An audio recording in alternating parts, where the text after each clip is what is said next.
Bismillahirrahmanirrahim. Konsep pendidikan anak dalam Al-Quran dan Sunnah Rasulullah Sallallahu Alaihi Wasallam. Bagian pertama, Al-Quran ingin memperkenalkan dulu sebelum anak itu dididik, tentunya mesti ada dulu anak yang diharapkan itu. Bagaimana kemudian mengharapkan seorang anak bisa terlahir sesuai dengan ketentuan Allah Subhanahu wa taala, sehingga ketika dilahirkan kita bisa memulai proses pendidikan yang kita bicarakan pada saat ini.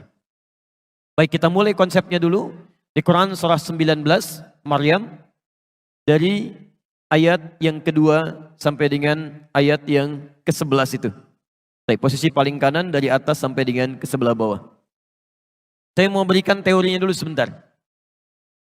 Bapak dan Ibu sekalian, tolong dipahami dengan baik bahwa nikmat keturunan itu, anak-anak, itu termasuk nikmat yang masuk dalam kategori hak prerogatif Allah Subhanahu wa taala.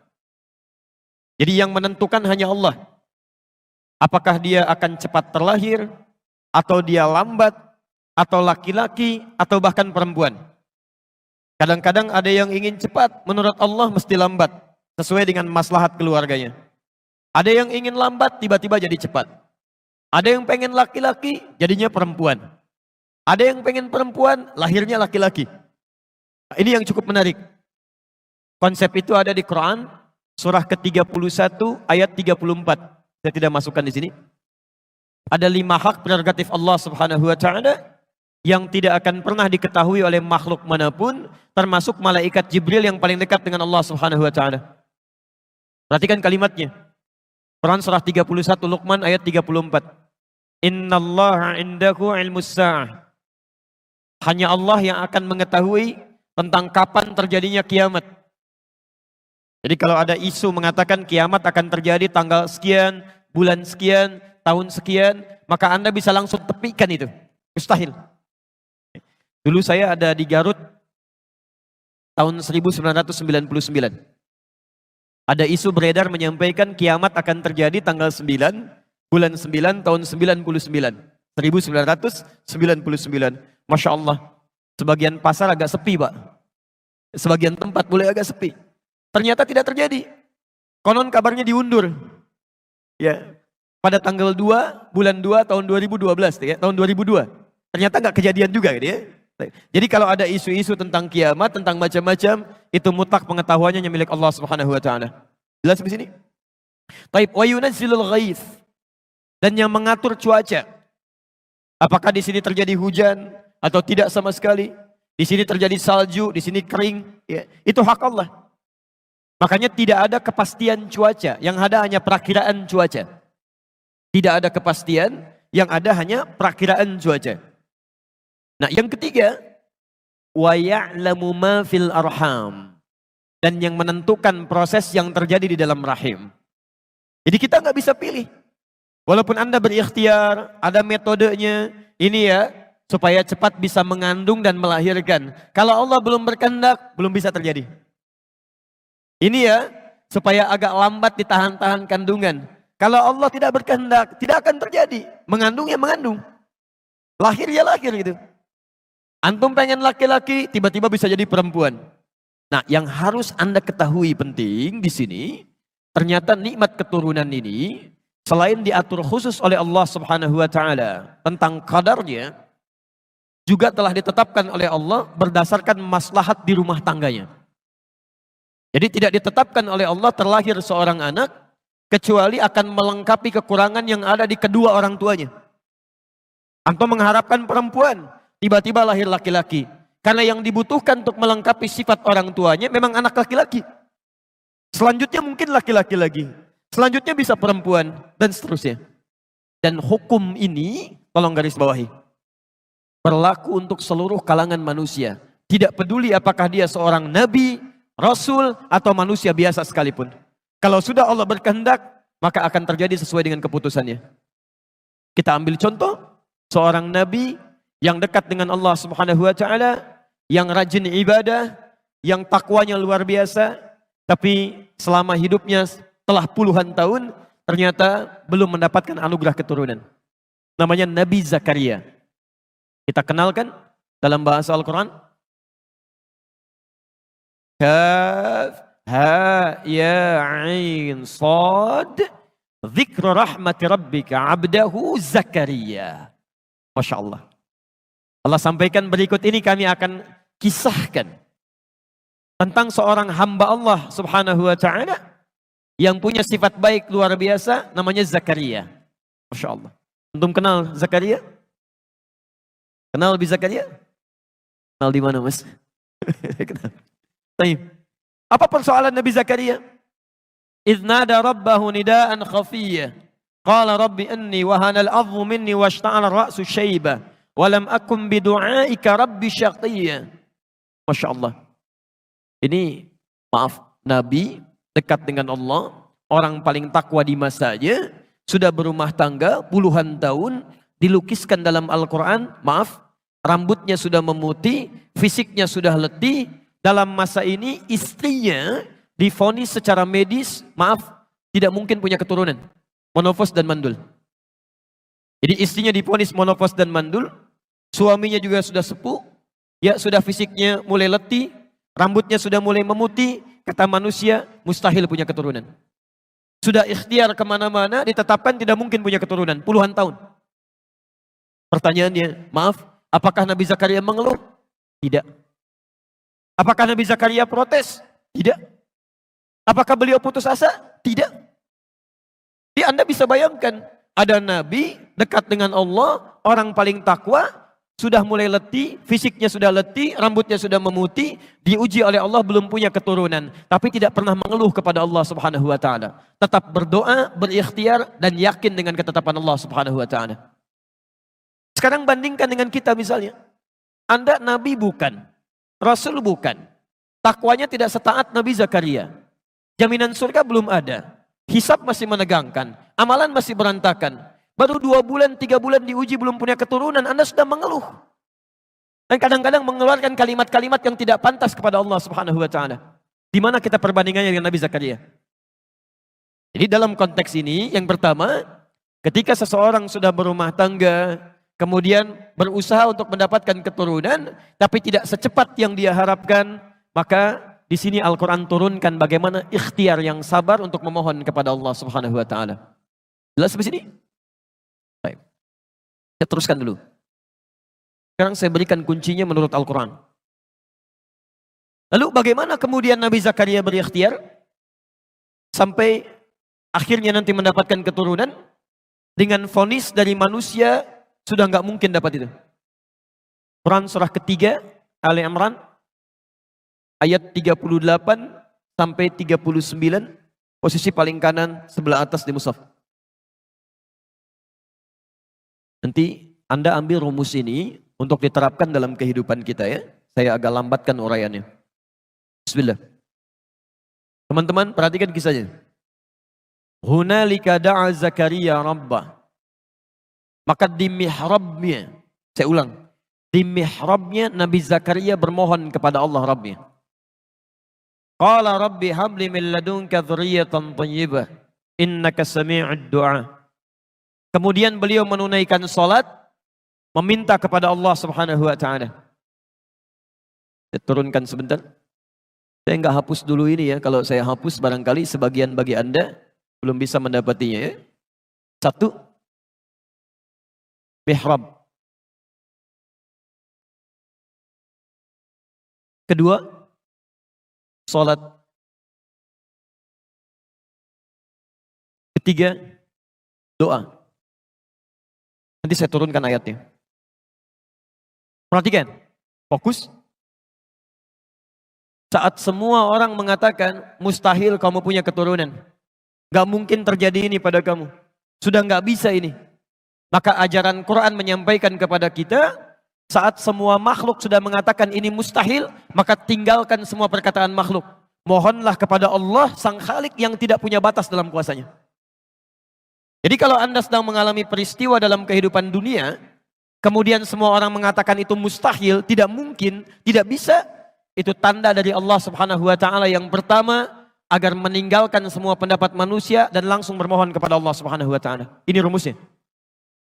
Baik. Bagaimana cara bermohonnya? Satu, cari satu tempat yang sekiranya bisa lebih mendekatkan diri Anda dengan Allah Subhanahu wa Ta'ala. Di Quran itu ada 3 tempat yang dimuliakan. Bila Anda bermohon kepada Allah dan melakukan ibadah di dalamnya, itu akan lebih cepat tersambung dengan Allah Subhanahu wa Ta'ala. Saya agak cepat. 1, namanya masjid. Dan kita berada di dalamnya sekarang. Ya, Quran surah kedua Al-Baqarah ayat 114. Quran surah 9 At-Taubah ayat 18. Yang kedua, namanya musalla. Musalla. Quran surah kedua Al-Baqarah ayat 125. Posisi paling kanan di pertengahan. Ke bawah sedikit. Wa idh ja'alna al-baita mathabatan lin-nasi wa amna wattakhidhu min maqami Ibrahim musalla. Yang ketiga, ini yang jarang diungkap. Namanya mihrab. Mihrab. Hati-hati, namanya mihrab. Quran surah ketiga Ali Imran ayat 37 sampai dengan 38. Mihrab ini sering dipahami keliru oleh sementara orang. Kalau disebutkan mihrab, yang terbayang adalah tempat imam di depan dalam memimpin sholat. Padahal dalam kalimat fikih yang disebut dengan mihrab itu adalah tempat yang dikhususkan untuk kepentingan ibadah saja. Dan tidak harus luas. Ya, walaupun rumah Anda cuma petakan misalnya. Ya, misal, saya pernah mengontrak cuma petakan Pak. Tapi kita sediakan satu bentangan selebar sajadah yang kita jadikan mihrab di situ. Jadi hanya untuk ibadah saja. Salatnya di situ, baca Al-Qur'annya di situ, zikirnya di situ, dan tidak harus dicampuri dengan kegiatan-kegiatan dunia yang lain. Jadi kalau mau makan, jangan makan di situ. Kalau mau baca Quran, jangan baca di situ. Anda lihat handphone, keluar dari situ. Itu mihrab. Nah, kalau Anda punya tempat seperti ini, disebutkan dalam Al-Quran, mihrab itu termasuk satu-satunya tempat yang jika benar Anda miliki dan ibadah di dalamnya akan mempercepat terkabulnya doa. Akan mempercepat terkabulnya doa. Ya. Bahkan rizki Anda yang sulit pun, bila Anda memiliki mihrab khusus untuk ibadah, itu diantara yang tercepat untuk mengantarkan rizki kepada Anda. Seperti nanti saya kisahkan, bagaimana seorang Maryam dibuatkan mihrab oleh orang tuanya, sampai-sampai rizkinya Allah yang antarkan langsung di situ. Ya, hadir di dalamnya maksudnya. Nah, sekarang Nabi Zakaria divonis tidak mungkin punya keturunan. Mustahil.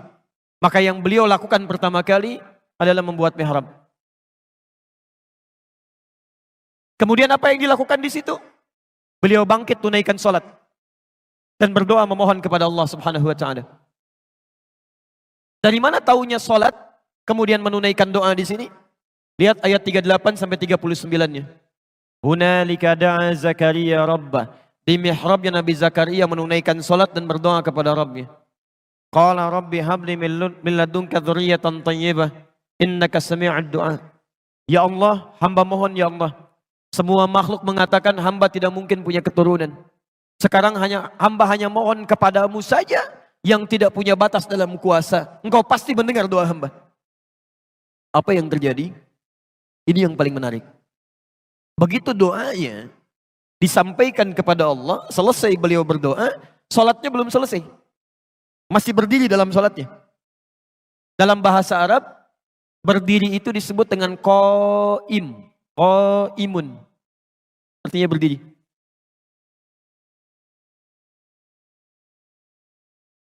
Masih salat disebut dengan yusolli. Yusolli, sedang salat. Masya Allah. Ini beliau berdoa dalam salatnya. Belum selesai salatnya, baru selesai doa, salatnya masih berdiri. Masih berdiri dalam salatnya. Tiba-tiba turun malaikat. Ayat 39-nya. Fanadathul malaikatu wa huwa qaimun yusalli fil mihrab. Turun malaikat menyampaikan kepada Nabi Zakaria. Mengatakan annallaha yubashshiruka bi Yahya. Allah kasih kabar gembira kepada Anda Anda akan punya keturunan. Bahkan namanya langsung dari Allah, Yahya. Artinya hidup. Yang mustahil menurut manusia. Lahir dari rahim seorang perempuan yang menopos dan mandul bayi yang hidup. Kata Allah nggak ada yang mustahil. Lahir dan hidup dia. Ini poinnya.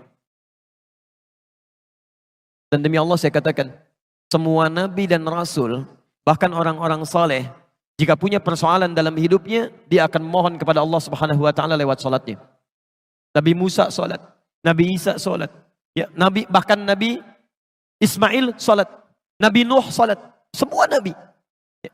Jadi kalaupun Anda urutkan dari Nabi Muhammad sallallahu alaihi wasallam sampai dengan Nabi Adam, itu semuanya salat kepada Allah Subhanahu wa taala dengan syariat yang berbeda-beda. Ya. Muhammad bin Abdullah bin Abdul Muttalib bin Hashim bin Abdul Manaf bin Qusay bin Murrah bin Kilab bin Ka'ab bin Ghalib bin Fihr bin Malik bin Nadar bin Khuzaimah bin Mudrikah bin Ilyas alaihissalam bin Nizar bin Mudar bin Ma'ad bin Adnan bin Addi bin Adri bin Muqawwam bin Nahur bin Tarikh bin Ya'rub bin Yasjub bin Nabit bin Ismail alaihissalam bin Ibrahim alaihissalam bin Azar atau bin Nahur bin Abir bin Kinan bin Arfakhshad bin Sam bin Nuh alaihissalam bin Mihlail bin Matushala bin Kinan bin Anwas bin This bin Adam alaihissalam. Semuanya ketika punya persoalan dimintakan oleh Allah Subhanahu wa taala, memohon kepada Allah. Tidak ada kata putus asa. Demi Allah saya katakan, kalau di Quran ada kalimat putus asa pertama kali, saya orang pertama yang akan mempraktekannya. Jadi kalau Anda sedang ada dalam situasi seperti ini, jangan putus asa, mohon kepada Allah, mintakan dengan penuh ketulusan. Karena itu perintah sholat ketika disampaikan pertama kali kepada kita, Al-Baqarah, Quran surah kedua, ayat ke-45 sampai 46. Posisi paling kanan di pertengahan, agak sedikit ke bawah. Lihat kalimatnya. Wasta'inu bis-sabri was-shalah. Dan jika Anda punya masalah dalam kehidupan, terima dengan sabar masalah itu, jangan mengeluh. Mengeluh tidak menyelesaikan persoalan, hanya menambah beban. Anda punya masalah, terima dengan sabar. Alhamdulillah, Allah ujikan pada Anda, tidak pada yang lain. Lantas minta solusinya dalam shalah. Was-shalah. Sekarang lihat rahasianya. Saya lambatkan sedikit. Hadis riwayat Abu Daud. Nomor hadis 649. Hadisnya Qudsi. Di Abu Daud. Nomor hadis 649. Hadisnya hadis Qudsi. Dari sahabat Abu Hurairah radhiyallahu ta'ala anhu. Saya tuntaskan dulu masalah ini. Perhatikan kalimatnya. Saya percepat. Langsung ke ujung hadisnya. Qala Rasulullah sallallahu alaihi wasallam, qala Allah azza wa jalla. Satu kali Rasulullah sallallahu alaihi wasallam pernah menyampaikan, Allah Subhanahu wa taala berfirman dalam hadis qudsi, "Idza qala al-'abdu iyyaka na'budu wa iyyaka nasta'in." Jika seorang hamba dalam salatnya berkata kemudian iyyaka na'budu, ya Allah, sekarang kami menyembahmu. Salat hanya kepadamu. Wa iyyaka nasta'in, dan sekarang kami punya persoalan dalam hidup, ya Allah. Kami hanya mohonkan solusinya darimu. Lihat jawabannya. Qala Allahu azza wa jalla, maka Allah Subhanahu wa taala akan langsung menjawab kalimat itu. Jadi ketika Anda dalam salat mengatakan iyyaka na'budu wa iyyaka nasta'in, itu kalimat itu langsung dijawab oleh Allah. Qala Allahu azza wa jalla, Allah Subhanahu wa taala kemudian menjawab, hadza baini wa baina 'abdi. Ini perjanjian antara aku dengan hambaku. Wali 'abdi, dan untuk hambaku kalau benar salatnya sampai detik ini, mas'ala, apapun yang dia minta, aku akan kabulkan sekarang. Apapun yang dia minta, aku akan kabulkan sekarang. Saya mau tanya kepada Anda, saat kita mengucapkan iyyaka na'budu wa iyyaka nasta'in, itu saat ruku atau saat sujud? Berdiri. Gak ada ruku, gak ada sujud, berdiri. Tadi Nabi Zakaria minta saat berdiri atau ruku? Berdiri. Anda bayangkan, Nabi Zakaria berdiri minta kepada Allah, dikabulkan. Umatnya Nabi Muhammad SAW belum sholat sudah ditunggu oleh Allah Subhanahu Wa Taala. Mau minta apa? Ini poinnya. Jelas di sini. Jadi bahasan pertama, Bagi kita yang ingin berikhtiar mendapatkan keturunan yang diberikan oleh Allah Subhanahu wa taala, tidak mengenal kata putus asa di sini. Mohonkan kepada Allah, ikhtiar dengan baik dan anugerah insyaallah diberikan. Jelas di sini? Boleh saya hapus yang ini? Baik. Saya hapus dulu ya. Alhamdulillah. Ini kedatangan saya pertama kali di Nambia, di Lamongan, dan saya masih konsisten. Alhamdulillah ya. Datang sendiri, terangkan sendiri, tulis sendiri, saya hapus sendiri ya. Antum lihat aja. Fokus aja. Baik. Sekarang Anda nanti lihat fasenya sedang ada di mana maksud saya. Kalau fasenya masih di yang pertama, Anda keluarkan amalannya. Sekarang fase yang kedua. Istri mulai mengandung. Alhamdulillah. Istri mulai mengandung. Quran surah 7 ayat 189. Jadi yang tadi baru berikhtiar, sekarang ikhtiarnya sudah melahirkan hasil. Alhamdulillah. Kalau bisa jangan dihapus semua dulu. Baik. Falamma taghasyaha hamalat hamlan khafifa wa marrat bihi. Falamma athqalat da'awallaha rabbahuma la in ataitana salihah lanakunanna minasyakirin. Maka tatkala suami istri itu mulai bergaul, berhubungan seksual, tibalah saatnya istrinya mulai mengandung. Dari kandungan yang ringan bertahap, sampai kemudian kandungannya mulai berat ke fase persalinan. Nah, tolong garis bawahi, di sini topik kita akan dimulai. Di sini topik kita akan dimulai. Ternyata konsep pendidikan anak tidak dimulai saat anak dilahirkan, tapi menurut Al-Quran justru bahkan dimulai sejak anak dalam kandungan. Fase pertama, fase kandungan.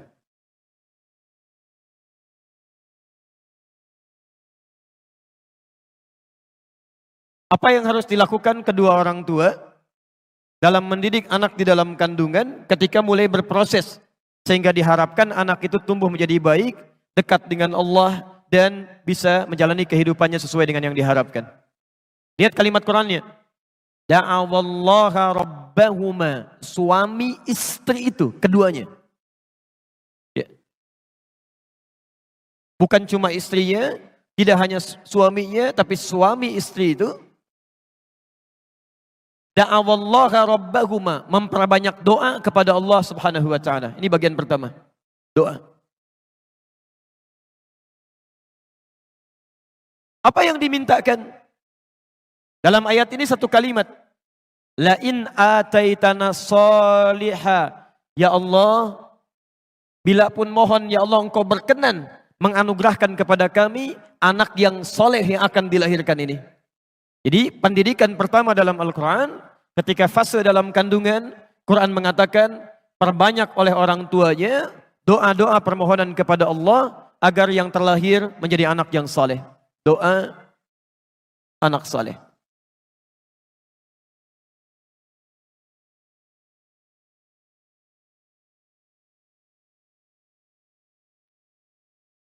Apa artinya soleh? Halo? Apa artinya soleh? Hati-hati ya, walaupun antum namanya soleh, perempuannya solihah, kalau tidak semakna dengan ini belum dapat maknanya. Baik, soleh itu bukan baik. Soleh bukan baik. Karena baik itu di Quran ada 5 kata.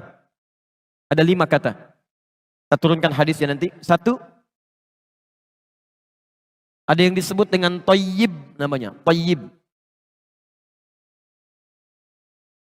Quran surah kedua ayat 168, posisi paling kanan sebelah bawah. Ya ayyuhan nasu kulu mimma fil ardi halalan thayyibah. Kalau disebutkan thayyib itu berarti baik fisiknya. Secara fisik. Makanya kata Quran, kalau Anda ingin cari makan, cari makanan-makanan yang bisa membuat fisik Anda sehat. Tidak setiap yang diinginkan mesti dimakan. Ya, cari makanan-makanan terbaik yang membuat Anda bisa lebih kuat. Jadi kalau antum misalnya ke Saudi, umrah atau haji, ada orang Arab bertanya kaifa haluk? Dijawab alhamdulillah thayyib. Itu artinya fisiknya sehat. Jelas? Tapi tidak setiap orang yang fisiknya sehat, baik, sikapnya juga bisa baik. Belum tentu. Belum tentu orang yang sehat punya kepribadian yang baik, belum tentu. Ya. Bahkan ada orang namanya Thayyib, ya, 2 kali puasa, 2 kali lebaran, gak pulang-pulang. Ya. Ini masalah. Gak tahu orang Lamongan apa orang mana itu. Ya. Nah, kalau kemudian sikapnya ingin juga menjadi baik, ya punya sifat-sifat yang baik, dimulai dari sifat dulu, maka berubah katanya dari thayyib menjadi khair. Khair. Ini sifatnya. Quran surah ketiga ayat 110. Posisi paling kiri sebelah atas. Kuntum khaira ummah. Anda itu umat terbaik. Punya sifat-sifat yang baik. Jadi kalau ada orang jujur, kita lebih jujur dibandingkan dengan dia. Kalau ada orang sabar, kita lebih sabar. Kalau ada orang tawadu, kita lebih tawadu. Jadi kalau ada orang-orang muslim, sifatnya lebih buruk dibandingkan dengan non-muslim, ada yang salah dengan keislamannya. Ini khair. Kalau sifat ini sudah berubah menjadi sikap. Ya. Sabar itu sifat. Dicela orang lain Anda tidak membalas, itu sikap namanya. Maka berubah dari khair menjadi ma'ruf. Ma'ruf. Quran surah ketiga, Ali Imran, ayat 104. Posisi paling kanan di pertengahan. Wal takum minkum ummatun yad'una ilal khair wa ya'muruna bil ma'ruf. Ini sikap. Ketua MUI sekarang, Kiai Haji Ma'ruf Amin, punya sikap-sikap yang baik dalam kehidupan. Sikap. Tapi maaf, jangankan orang beriman, yang belum beriman pun bisa punya sikap yang baik dengan orang di sekitarnya. Antum pernah lihat non-muslim baik? Yang bantu orang, yang bangun jalan, ada kan ya?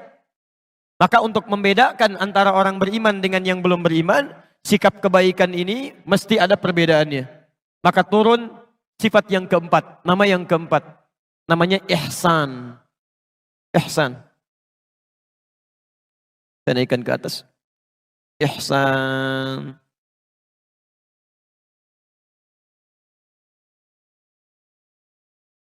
Apa itu ihsan? Nah, ini baru pertemuan pertama ya. Kalau tidak tahu kita cukup katakan wallahu a'lam. Itu paling gampang ya. Malaikat ditanya, qalu subhanaka la ilma lana illa ma 'allamtana. Sahabat ditanya, wallahu taala alam. Antum bukan malaikat, bukan sahabat. Ditanya, tahu. Enggak ditanya, bengong. Masya Allah. Antum maunya apa sebetulnya? Ya. Mudah-mudahan sehat ya. Ya. Baik, apa itu ihsan? Baik, gak usah ngarang ya, gak usah ngarang. Pelajaran mengarang cuma ada di bahasa Indonesia. Di sini tidak ada. Keterangan terbaik tentang ihsan ada di hadis Nabi SAW. Antum kalau punya kitabnya, lihat Sahih Muslim. Sahih Muslim. Di bab Muqaddimah. Hadis nomor ke-8. Posisi paling kiri sebelah atas. Kalau punya kitabnya, lihat di jilid yang pertama. Bab Muqaddimah ini. Hadis nomor ke-8. Dari Umar bin Khattab. Kalau tidak punya kitabnya, cari Al-Arba'in. Lebih sedikit lagi. Hadis nomor kedua. Kalau tidak punya juga, saya bacakan sekarang. Ya. Lihat kalimatnya. Al-ihsanu an ta'budallaha ka'annaka tarahu fa illam takun tarahu fa innahu yaraka. Ihsan itu Anda menjadikan segala kebaikan sebagai ibadah karena Allah Subhanahu wa taala. Jadi bedanya orang beriman dengan orang yang belum beriman, mohon maaf. Orang beriman itu menjadikan semua kebaikannya karena Allah. Dia bangun jalan karena Allah. Dia bantu orang karena Allah. Dia suguhi tamu karena Allah. Dia merawat anak karena Allah. Itu ihsan namanya. Kalau cuma berbuat baik saja, jangankan Anda, non-muslim pun bisa. Poinnya di situ. Jadi yang membedakan lillah syahadatnya. Itu nomor satu. Nomor satu. Kalau sedekah itu 0. Infak itu 0. Bantu orang itu 0. Masya Allah. Kalau cuma bikin 0, yang lain banyak. Ciputra bisa banyak bangun masjid. Masya Allah. Yang lain ada yang bangun rumah ibadah. Ada yang bangun tempat panti dan sebagainya. Tapi kalau tidak ada yang satu, nilainya 0. Ini poinnya. Jadi kita mengerjakan dengan ihsan. Semua dikerjakan karena Allah Subhanahu wa Ta'ala. Antum kalau ada tamu mau datang, Anda bikin minuman. Minuman ini Anda buat karena tamunya mau datang atau karena Allah? Ayo. Itu nggak mudah itu. Kalau cuma bikin minuman karena tamu mau datang, jangankan Anda. Orang nggak beriman pun bisa mengerjakan itu. Kita mesti beda, kita itu ihsan. Ihsan. Makannya karena Allah, minumnya karena Allah, berbuat baik karena Allah, itu ihsan. Tayyib. Kalau Anda bisa gabungkan 4 nama ini, Masya Allah. Fisiknya sehat, sifatnya baik, punya sikap baik, dan dilakukan karena Allah Subhanahu wa Ta'ala. Maka berubah namanya menjadi solih. Ini. Nama yang kelima. Makanya ini sudah fitrah. Pada diri setiap orang tua, pasti akan meminta anak yang soleh. Itu sudah fitrah. Saya belum pernah dengar sampai dengan hari ini, ada seorang ibu yang khusyuk berdoa, Ya Allah, anugerahkan hamba ya Allah, anak yang thayyib. Itu enggak ada. Pasti soleh. Pasti ini. Silakan Anda cek. Jadi kalau Anda meminta, Ya Allah anugerahkan anak yang soleh, artinya Anda meminta keempat hal ini. Badannya sehat, kemudian sifatnya bagus, sikapnya baik, dan dekat dengan Allah Subhanahu wa Ta'ala. Mau yang seperti itu? Ini yang akan kita turunkan insya Allah. Baik. Jelas sampai sini? Halo? Wah, kalau jelas saya teruskan ya. Tahan, saya hapus ini aja dulu. Insya Allah. Saya hapus dulu ya. Sekarang perhatikan. Saya cek dulu sebentar. Usia kandungan, pendidikan pertama, apa yang diisyaratkan oleh Quran? Ini yang agak repot ini. Ada 4 tipe orang pembelajar kata para ulama. Yang pertama, cepat ingat, lambat lupa. Yang kedua, cepat ingat, cepat lupa. Yang ketiga, lambat ingat, lambat lupa. Yang keempat ini yang agak repot. Lambat ingat, cepat lupa. Susah saya. Baik, antum yang mana sebetulnya? La haula wala quwata illa billah. Baik, pendidikan pertama berdoa, meminta anak yang saleh. Ya. Tolong ini jangan diabaikan ya. Kelihatan seperti biasa tapi dampaknya akan banyak. Yang kedua, apa doa spesifiknya? Apa doa spesifik yang dimintakan supaya anak ini tumbuh dengan saleh? Kita lihat tafsiran nabinya, bukan pendapat pribadi di sini. Antum cari mau hadis yang tebal bahasa Arab atau yang tipis ada terjemahan?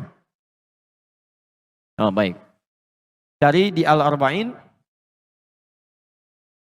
hadis nomor keempat riwayat Abdullah bin Mas'ud radhiyallahu ta'ala anhu, posisi paling kiri sebelah atas. Saya bacakan hadisnya. Nanti kalau sedang ada yang mengandung, khususnya nanti sebelum 4 bulan dengan di atas 4 bulan itu agak berbeda doanya. Saya bacakan hadisnya. Bismillah. Qala Rasulullah sallallahu alaihi wasallam wa huwa as-sadiqul masduq. Satu kali Rasulullah sallallahu alaihi wasallam pernah bersabda, sedangkan beliau orang yang selalu benar dan dibenarkan oleh orang lain. Inna ahadakum yujma'u fi batni ummihi 40 yawman nutfah. Sungguh setiap Anda itu, setiap anak cucu Adam akan dihimpun di perut ibundanya dengan berproses. 40 hari pertama berbentuk nutfah, campuran antara spermatozoa dengan ovum, baru bercampur, berproses. Thumma yakunu mithla dzalika 'alaqah. 40 hari yang kedua berbentuk 'alaqah, zighat yang mulai menempel di dinding rahim. Thumma yakunu mithla dzalika mudighah. 40 hari ketiga, usia 4 bulan sudah berbentuk mudirah. Saya pernah mengamati di Fakultas Kedokteran, itu istilahnya pun sama, menggunakan istilah hadis. Mudirah. Ya, sebentuk daging kunyahan yang mulai ada bentuknya. Tayyib, ini yang menarik. thumma yursalu ilaihil malak fayanfukhu fihi roh. Dalam usia 4 bulan inilah kemudian diutus malaikat untuk meniupkan rohnya dengan izin Allah Subhanahu wa taala. Dimohon sebesar-besarnya kalau ada yang tengah mengandung atau dalam proses kandungan sudah masuk pada usia 4 bulan, itu artinya rohnya sudah ditiupkan. Nah, dalam usia 4 bulan ini kemudian wa yu'maru bi katsbi arba'in, diperintahkan oleh Allah Subhanahu wa taala untuk menetapkan 4 hal. 4 hal. 1, bi katsbi rizqihi, tetapkan rizkinya. Kedua, wa ajalihi, ajalnya. Yang ketiga, wa amalihi, amal perbuatannya.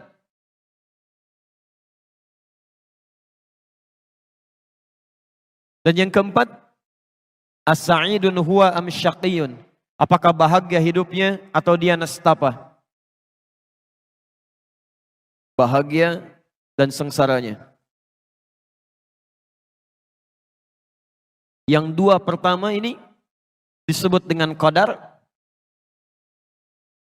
Yang 2 terakhir disebut dengan takdir.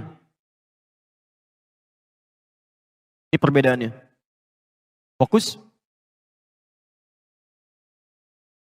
Kalau qadar itu artinya ketetapan Allah yang ditetapkan tanpa campur tangan makhluk dan tidak ada ikhtiar di situ. Pokoknya sudah begitu. Dari lahir sampai dengan meninggal, ikhtiar kita tidak akan merubah itu. Misal ajal. Ya. Ajal itu batas akhir kehidupan kita. Misal, saya tarik dari 0 sampai 63 tahun misal. Ada yang sampai ajalnya 63 tahun. Ada yang sampai 60 tahun. Ada yang cuma 6 tahun. Ada yang cuma 3 tahun. Bahkan ada yang cuma 3 hari. Kalau sudah sampai di batas ajal ini, maka sudah selesai kehidupannya. Gak bisa nambah, gak bisa dikurangi. Quran surah 7 ayat 34.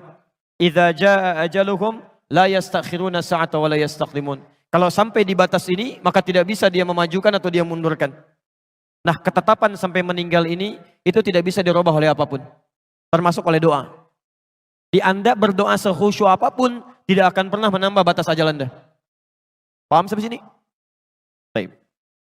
Yang ini disebut dengan takdir. Takdir itu ketetapan Allah yang dikukuhkan berdasar ikhtiar makhluk. Jadi ada ikhtiar di situ. Ada ikhtiar. Azan berkumandang, Allahu Akbar, Allahu Akbar. Anda bisa punya pilihan. Mau ke masjid menunaikan sholat, atau teruskan melakukan aktivitas dunia. Itu ikhtiar Anda. Begitu Anda tetapkan mau ke masjid misalnya, menjemput hidayah Allah, Anda berangkat ke masjid, maka ditetapkan bagian pahalanya. Itu yang disebut dengan takdir. Tapi kalau Anda mengabaikan petunjuk Allah, lalu Anda mencari kebutuhan dunia, maka ditetapkan bagian dari konsekuensi dunianya. Bisa menjadi dosa, bahkan bisa menjadi bagian hukuman untuknya. Paham sampai sini? Itu yang disebut dengan takdir. Nah, mohon maaf, ini usia 4 bulan akan ditetapkan oleh Allah Subhanahu wa taala. Bagaimana tentang qadarnya? Termasuk juga dengan kemampuan untuk memilih takdirnya. Ini poinnya. Maka orang tua dalam fase kandungan saat anak usia 0 sampai 4 bulan itu, kalau sudah diketahui dia mulai mengandung, maka mohonkanlah kepada Allah Subhanahu wa taala agar 4 hal ini ditetapkan oleh Allah dalam suasana yang baik. Minta suami istri. Ya Allah, mohon ya Allah, anugerahkan kepada anak hamba ya Allah, anak kami rizki terbaik dalam hidupnya. Jauhkan dari yang haram ya Allah, dekatkan dengan yang halal ya Allah. Teguhkan hatinya untuk menjemput yang halal dalam hidupnya, rizkinya. Ya Allah, mohon ya Allah, berapapun ajal yang telah Engkau tetapkan bagi anak hamba nanti ya Allah, mohon jadikan setiap detik dalam kehidupannya, setiap delik usianya sebagai kebaikan-kebaikan yang mendapatkan pahala dari sisimu. Ya Allah, mohon ya Allah, bimbing dia untuk selalu mengerjakan amal-amal yang soleh, meninggalkan perbuatan-perbuatan buruk. Mohon ya Allah, jadikan hidupnya penuh dengan kebahagiaan dan jauh dari segala nestapa dan kesengsaraan hidup. Ini 4 hal. Sebelum masuk usia 4 bulan. Jelas di sini? Ini sunnah. Ini sunnah. yang mohon maaf sampai hari ini jarang memasyarakat di tengah-tengah komunitas kita. Ini poin yang sangat penting, kadang-kadang sangat menentukan. Baik, usia 4 bulan ke atas, konsep pendidikannya tidak hanya tercukup kepada doa, meminta anak yang soleh, tapi juga sifat soleh dalam doa ini, awas hati-hati ya, mesti dipraktikkan dalam bentuk ikhtiar. Tolong garis bawahi konsep ini ya. Doa itu tidak cukup dimohonkan kepada Allah, tapi harus disandingkan dengan ikhtiar yang mewujudkan doa yang dimohonkan. Misal,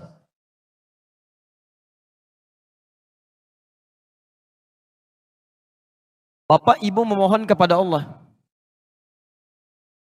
supaya anaknya bisa rajin sholat, hafal Al-Quran, doanya bagus. Tapi ikhtiarnya tidak sesuai dengan doanya. Maaf, Anda sekolahkan di tempat yang tidak pernah mengajarkan sholat. Disekolahkan di tempat yang tidak pernah mengajarkan Quran. Itu nggak nyambung namanya. Makanya orang tua dalam fase kandungan ini, ketika anaknya sudah mulai berkembang dalam kandungan, maka permohonan doa meminta anak yang soleh ini diiringi dengan ikhtiar orang tua. Apa diantaranya? Hadis riwayat Muslim. Nomor hadis 1056. Kembali ke Al-Arba'in. Nomor hadis yang ke-10. Posisi paling kanan sebelah atas. Baik. Saya percepat saja pada kesimpulannya. 1, dimintakan oleh Nabi SAW di hadis ini supaya orang tua menjaga dirinya dari segala yang diharamkan oleh Allah Subhanahu wa taala. Awas, hati-hati. Segala yang masuk ke dalam perut Anda, kalau itu haram, maka pengaruhnya bukan cuma menjadi daging nanti, tapi menjadi sekat terkabulnya doa yang kita panjatkan kepada Allah. Saya beri ilustrasi begini. Ini apa? Jangan katakan wallahu a'lam. Ini gelas isinya air ya. Baik. Lihat sini, poin, fokus. Ini apa? Gelas, isinya air, ada tutupnya ya, lebih jelas lah. Sekarang perhatikan. Kalau saya buka tutupnya, bisa nggak saya masukkan benda-benda lain? Spidol bisa? Aqua bisa? Baik. Sifat doa, ketika dimohonkan kepada Allah, kata Al-Quran, doa itu tidak ada yang ditolak, semuanya akan dikabulkan. Setiap Anda mohonkan, demikian Allah akan kabulkan. Kalau tidak sekarang, besok. Kalau bukan besok, di masa yang akan datang, saat kita siap menerimanya. Konsepnya ada di Quran, surah kedua Al-Baqarah, ayat 186. Posisi paling kiri sebelah bawah. Wa idza sa'alaka 'ibadi 'anni fa inni qarib ujibu da'watad da'i idza da'an. Kalau hambaku mencari-cari aku, bertanya padamu Muhammad untuk mencariku, katakan padanya aku sangat dekat. Dan jika dia bermohon kepadaku, pasti aku akan kabulkan. Di sifat doa itu kalau dimohonkan pasti dijawab. Sekarang yang jadi masalah, ada seseorang yang Nabi kisahkan. Yutilus safara, thumma dzakara rajula. Nabi mengisahkan seorang laki-laki. Yutilus safar, menempuh perjalanan yang panjang. Ash'atha aghbara, sampai penampilannya berantakan. Yamuddu yadaihi ilas sama, mengangkat tangannya ke langit. Maaf Bapak dan Ibu, tolong garis bawah ini ya. Seorang yang menempuh perjalanan panjang, itu diantara kemuliaannya mempercepat terkabulnya doa. Anda berdoa mengangkat tangan begini ke langit, itu termasuk mempercepat terkabulnya doa. Itu ada di Abu Daud, nomor hadis 1488 sampai 1490. Dan cara mengangkatnya bukan terpisah begini, tapi mendekat seperti ini. Mendekat. Ya, jadi ini redaksi riwayatnya mendekat bukan menjauh. Tayyib. Orang ini menempuh perjalanan panjang, mengangkat tangannya ke langit, kemudian dia bermohon dengan al-asmaul husna. Faqala ya Rabb, ya Rabb. Keterangan ketiga dalam Al-Quran. Surah ke-17 dari ayat 110 sampai 111. Posisi paling kanan sebelah atas. Qulid'ullaha awil ar-Rahman ayyamma tad'u falahul asmaul husna. Kalau Anda punya kebutuhan, sebut nama Allah atau namanya Ar-Rahman, atau kalau Anda paham, cari nama-nama Allah yang sesuai dengan kebutuhan kita. Jadi kalau punya kesulitan, sebut ya Allah ya Al-Fattah. Kurang rizki, sebut ya Allah ya Razzaq. Ada yang mengganggu, sebut ya Allah ya Al-Jabbar. Dan puncaknya menyebut dengan nama rububiyah, ya Rabb, ya Rabb. Makanya Anda sering berdoa menggunakan kalimat Rabb. Rabbana atina fid dunya hasanah. Rabbana la tu'akhidna in nasina wa akhtana. Rabbana zalamna anfusana. Rabb. Orang ini menyebut dengan menggunakan Rabb. Menempuh perjalanan panjang, mengangkat tangannya ke langit, memulai dengan al-asmaul husna, ya Rabb, ya Rabb. Seharusnya doanya 6 kali dikabulkan lebih cepat dari orang biasa. Kata Nabi, anna yustajabu lidzalik. Mustahil doanya bisa dikabulkan. Mustahil. Kenapa? Mat'amu haramun, karena makanan yang masuk haram. Mashrabu haramun, minumannya haram. Malbasu haramun, pakaiannya haram. Wa ghudhiya biharami, dan perangkat hidupnya haram. Mohon izin teman-teman sekalian, perhatikan sekali lagi. Kalau ada seseorang mengkonsumsi yang haram, maka itu akan menjadi daging, kemudian menutup sekat-sekat kebaikannya begini. Kalau sudah tertutup begini, Allah saat ingin mengabulkan doa, bukan tidak ingin mengabulkan. Saat akan dikabulkan, gak bisa tuh, balik lagi. Gak bisa masuk. Makanya orang-orang seperti ini, kalau sudah doanya sulit dikabulkan, nanti maaf, mendengar kebaikan pun susah juga. Quran surah 6 ayat ke-25. Wa fi adhanihim waqra, karena dia makan yang haram, beredar dengan darah, jadi daging menyumbat telinganya. Dengar azan susah. Padahal ini masjid, ini rumah dia, Masya Allah. Speakernya ngadep ke rumah dia, ke kamarnya langsung. Tuh, Allahu Akbar, gak kedengeran Pak. Gak kedengeran. Tapi konser musik yang dari Senayan. Tinggal di Surabaya, konsernya dari Senayan, kedengaran Pak. Susah tuh. Itu wa fi adhanihim waqra. Jadi kalau dalam kandungan orang tua, ayahnya membawa yang haram, ibunya masak di rumah, masuk ke dalam perutnya, itu bencana pertama. Bencana pertama. Saya pertama tiba di Indonesia, kemudian ke Bekasi, ada seorang ibu konsultasi dengan suaminya mengenai anaknya. Ini menarik ini, karena ibu bapaknya rajin ta'lim Pak, rajin ta'lim. Tapi anaknya itu sulit diaturnya luar biasa. Jadi tidak ada sekolah yang bisa menerima kecuali cuma 5 menit. Dan ibunya sudah paham, kalau ngantarkan ke sekolah yang baru akan menunggu di depan pintu gerbang sekolahnya selama 5 menit. Karena akan diantarkan lagi. Saking sulit diatur. Tiba-tiba ikut belajar dengan kami, bertahan sampai 1 jam. 1 jam. Ibunya keheranan bertanya, Ustadz, alhamdulillah anak saya bisa bertahan. Justru saya ingin bertanya kepada ibu, ini anak siapa? Karena mustahil orang tua yang saleh kemudian turun kepada karakter anak yang berbeda. Ya, saya masuk dengan bahasa yang halus. Ini Ananda punya kepribadian yang berbeda dengan orang tuanya. Bisakah ibu dan bapak cerita? Ternyata Allahu Akbar, benar itu anak kembar yang dilahirkan lewat rahim perempuan yang lain. Lahir kembar, yang satu diadopsi oleh seorang artis, satu lagi oleh beliau ini. Kenapa diambil oleh beliau? Karena kehidupan orang tuanya memprihatinkan. Ayahnya sibuk dengan pencurian, istrinya suka mabuk-mabuk. Jadi begitu sedang dikandung, bapaknya bawa yang haram, istrinya senang mabuk. Begitu dilahirkan, lahirlah karakter anak yang sulit diatur itu. Itu gak mudah. Ya. Bukan hiperaktif, tapi keluar dari batasan yang normal. Ya. Karena hati-hati, hiperaktif itu belum tentu jahat, belum tentu nakal. Belum tentu tidak baik. Bahkan bisa jadi tanda pintar yang pertama. Saya turunkan dulu ya. Jadi ini, suami mulai mencari rizki yang halal.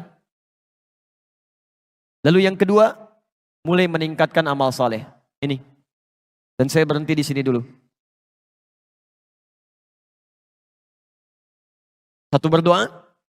Dua, cari rizki yang halal.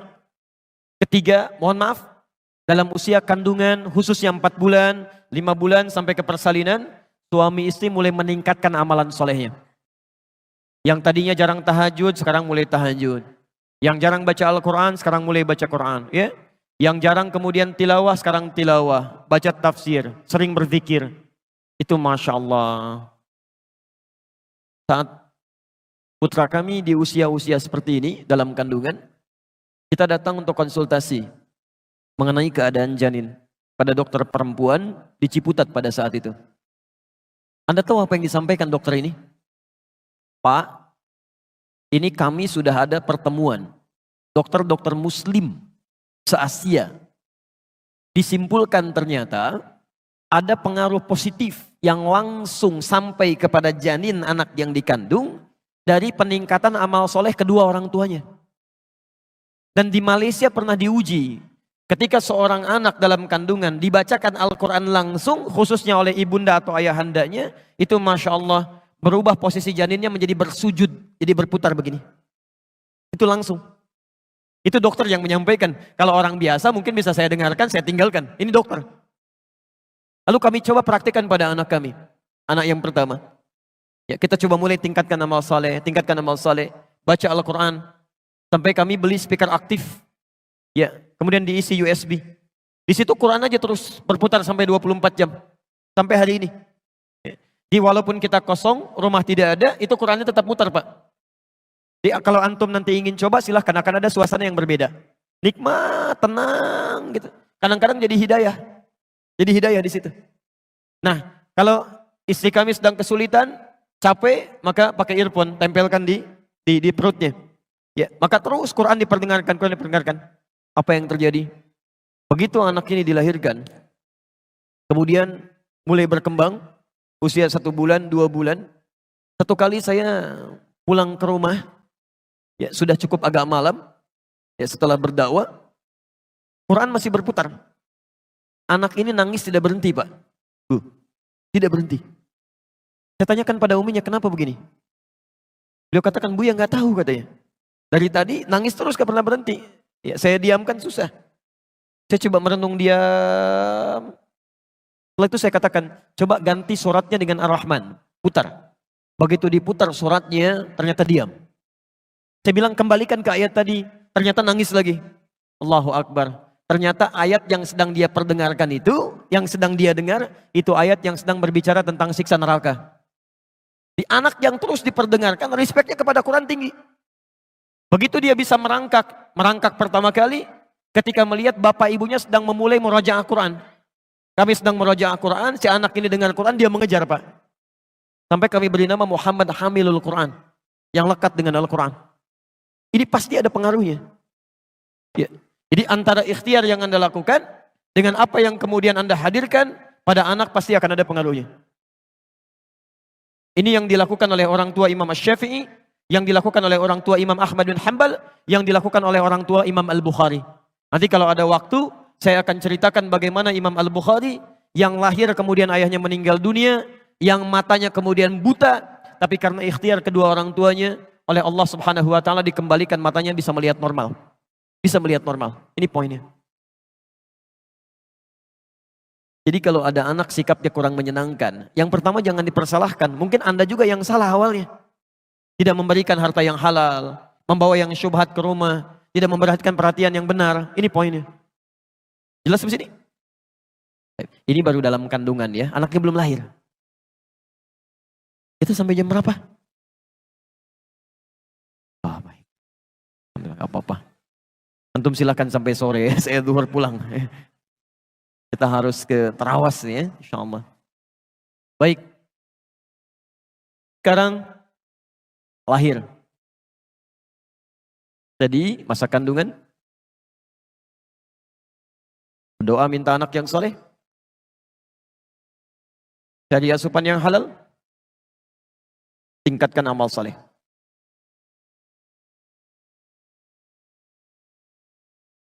Dua. Fase kelahiran.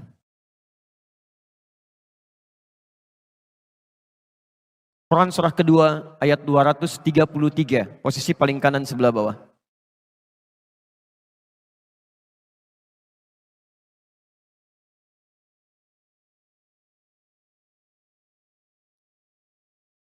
Nanti saya berhenti dulu di bab ini, kita jeda sejenak. Kalau nanti ada yang mau Anda tanyakan, saya perkenankan.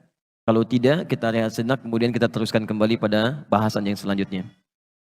Baik, fase kelahiran.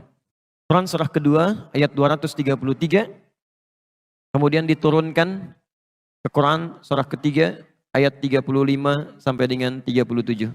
Posisi paling kiri, di pertengahan sampai ke bawah. Baik, bismillah. Quran surah 2 ayat 233. Wal walidatu yurdi'na auladahunna haulaini kamilaini liman arada an yutimma radha'ah. Bapak dan Ibu, kalau tadi fase kandungan, tugas kedua orang tua masih sama, masih kompak. Pasca lahiran, mulai dipisah oleh Allah. Mulai ada beda tugas. Tolong pahami betul ini ya. Pertama, tugas seorang istri yang baru melahirkan. Namanya langsung disebut oleh Allah beda. Namanya walidah. Walidah, ibu yang baru melahirkan. Wal walidatu, dan perempuan yang baru melahirkan itu yurdi'na auladahunna. Tolong jangan banyak diberikan beban, kata Quran. Fokuskan saja dirinya untuk bisa memberikan ASI bagi anaknya. Kalau bisa sempurnakan sampai dengan 2 tahun. Ibu, tugas pertamanya maksimalkan ASI. InsyaAllah.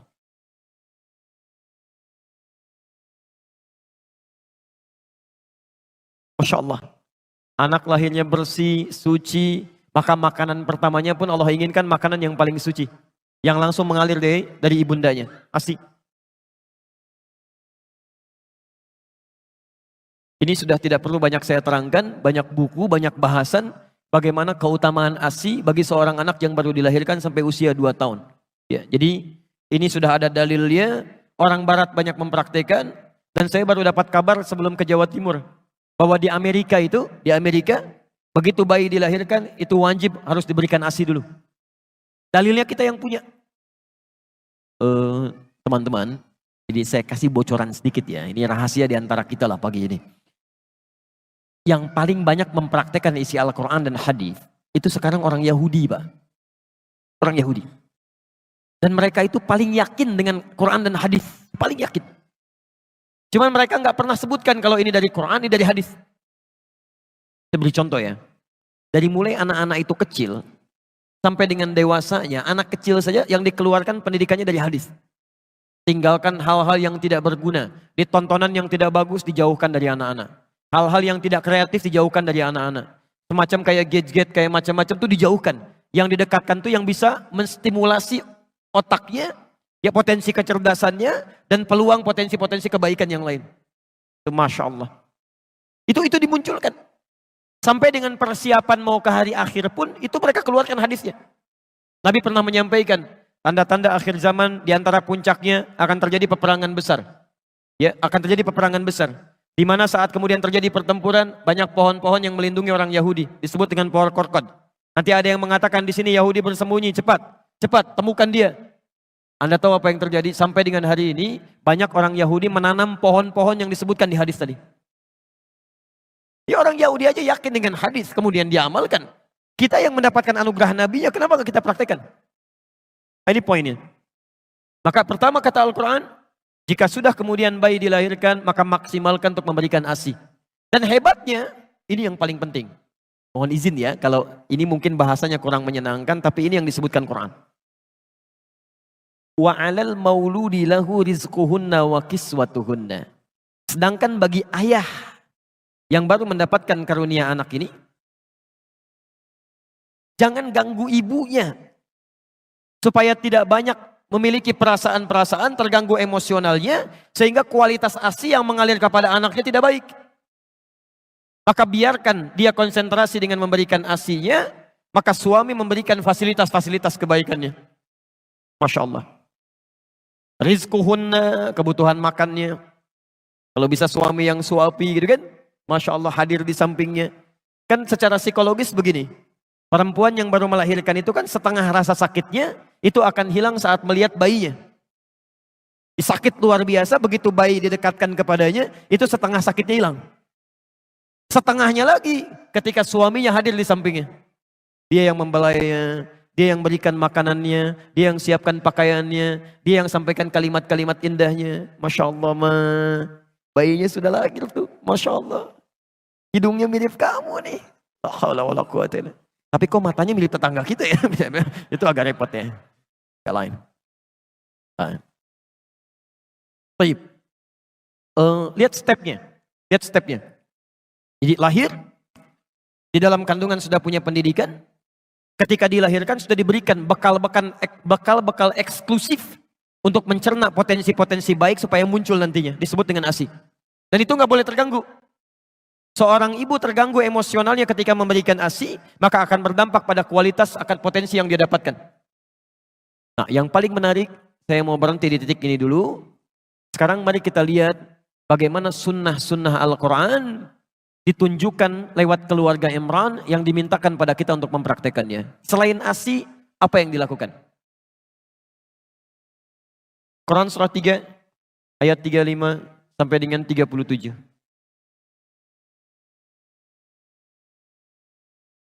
Barangkali kebanyakan anak-anak kita ada di fase ini nantinya. Baik.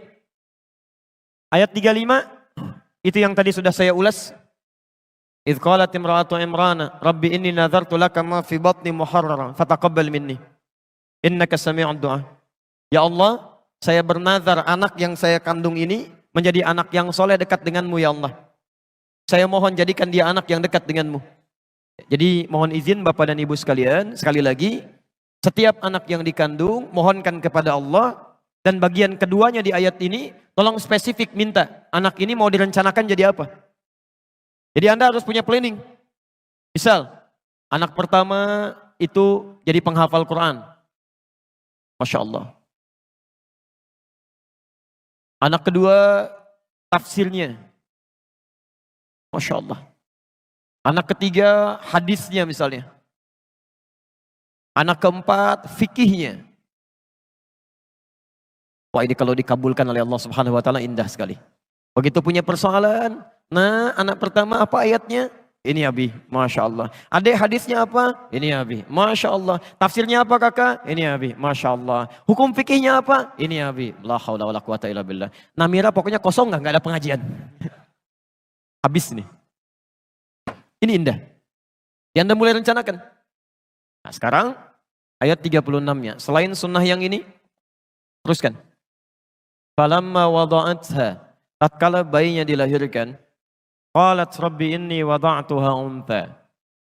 Kemudian orang tua mulai berdoa lagi kepada Allah Subhanahu wa Ta'ala setelah menerima tentang kelahiran ini, baik laki-laki atau perempuan. Hannah pernah berkata, ya Allah, yang lahir perempuan ya. Dijawab oleh Allah, wallahu a'lamu bima wada'at wa laysa dzakaru kal untha. Allah lebih paham tentang yang dilahirkan untuk kemaslahatan kamu. Perempuan pun punya keistimewaan yang tidak dimiliki oleh laki-laki. Jadi ini adab, kalau sudah dilahirkan terima. Baik laki-laki atau perempuan, itu yang terbaik. Jangan mengeluh. Jelas ya? Baik. Apa yang dilakukan?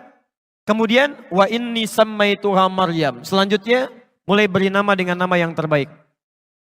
Cari nama-nama yang baik. Awas hati-hati. Ada banyak sahabat dan sahabiyah yang namanya diganti oleh Rasulullah SAW karena mengandung unsur yang tidak baik di dalamnya. Abu Hurairah namanya Abdurrahman, asalnya Abdus Syams. Ketika datang masuk Islam langsung diganti namanya oleh Nabi. Jangan Abdus Syams, ganti jadi Abdurrahman. Baik. Ada perempuan namanya Su'ah, si jelek, diganti oleh Nabi enti Jamilah, ganti jadi Jamilah. Dicari nama-nama yang terbaik di situ. Ya. Dan hati-hati, jangan sampai ada nama anak-anak misalnya, bahkan ketika diberikan nama tanpa disadari, itu nama-nama yang tidak disukai oleh Allah Subhanahu wa Ta'ala. Misal nama-nama setan, ya. Hati-hati. Khanzab nama setan, Dasim nama setan, hati-hati. Kemudian Misut nama setan, Walhan nama setan. Atau saya sebutkan dulu barangkali ada yang mirip-mirip langsung ganti ya, begitu pulang. Awas hati-hati ya, nama-nama yang tidak baik cepat tinggalkan. Berikan nama yang terbaik di sini. Dan ini yang paling penting. Ingat, nama itu bagian dari doa bagi yang bersangkutan. Jangan bercanda dengan nama, kasihan. Saya lihat KTP beberapa orang Indonesia pernah menerima di media sosial, itu Masya Allah. Ada yang namanya karena bapaknya senang lawakan, anaknya dinamakan Warkop DKI gitu kan. Ada yang dinamakan dengan tokoh-tokoh yang kontroversial. Kasihan, karena yang akan membawa beban dari nama itu anaknya, bukan orang tuanya. Jelas ya? Teruskan. Berikan nama. Ini. Kasih nama. Wa inni u'idzuha bika wa dzurriyyataha minasyaitonir rajim. Ini yang jarang dilakukan. Sejak anak dilahirkan, langsung bermohon kepada Allah Subhanahu wa taala agar dia dijauhkan dari setan. Ada setan khusus yang menggoda anak dari mulai lahir, namanya Ummu Sibyan. Ya, berdoa supaya dijauhkan dari setan.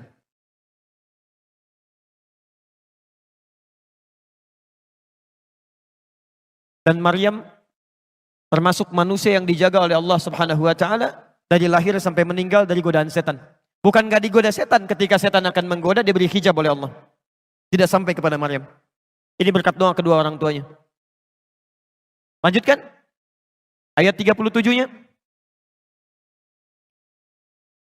Tadi Maryam punya nazar anaknya supaya dekat dengan Allah Subhanahu wa taala. Seperti Anda punya rencana, anak pertama jadi ini, kedua jadi ini, ketiga jadi ini. Maka bagaimana cara mewujudkan doa yang tadi dipanjatkan? Ini poinnya. Maka mulailah kemudian wujudkan doa itu dalam bentuk ikhtiar dini. Teruskan. Lahir. 1, fokus untuk berikan ASI. 2, beri nama yang baik, yang menunjukkan harapan. Yang 3, berlindung kepada Allah, mohonkan berlindung dari setan dan keburukan. Nah, ini yang keempat. Mulai berikhtiar menyiapkan perangkat dari doa yang dimohonkan. Lihat ayat 37-nya. Imran dengan Hannah, bukan nabi, bukan rasul, bernazar kepada Allah supaya anaknya menjadi anak yang salihah, dekat dengan Allah Subhanahu wa taala. Bukan cuma doa.